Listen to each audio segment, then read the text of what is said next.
Des dizaines de Marocains vivant en terre ivoirienne ont tenu à prendre part au 47e anniversaire de la Marche verte en Côte d'Ivoire, un événement qui coïncidait avec la célébration des 62 ans de coopération entre les deux pays. Initié par l'Assemblée du Conseil des Marocains résidant en Côte d'Ivoire, avec le soutien de l'ambassade du Royaume du Maroc dans le pays, cette cérémonie était une tribune pour mettre en lumière les valeurs civilisationnelles et humaines de cette marche pacifique qui a suscité l'admiration de la communauté internationale et qui constitue un modèle de mobilisation et d'unité nationale. C'est notre deuxième édition. Je pense que c'est une réussite grâce à nos sponsors, grâce à nos donateurs, grâce à l'action de toute la communauté marocaine. Tout le monde il est sensibilisé, tout le monde est derrière l'appel de Sa Majesté.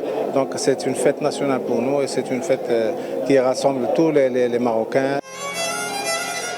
Prenant la parole à cette occasion, l'ambassadeur du Royaume du Maroc en Côte d'Ivoire, Abdelmalek Kettani, est revenu sur l'historique de la Marche verte, cette marche qui a permis la libération du Sahara marocain du joug colonial.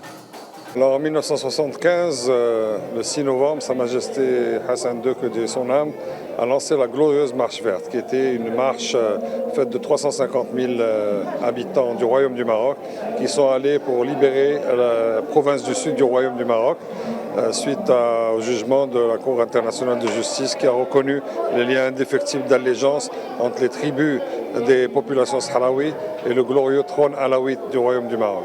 Et il faut par ailleurs noter que la cérémonie s'est déroulée dans une ambiance conviviale avec les prestations des artistes Rabab Najib, Faisal Benadou et Hadija Magribiya.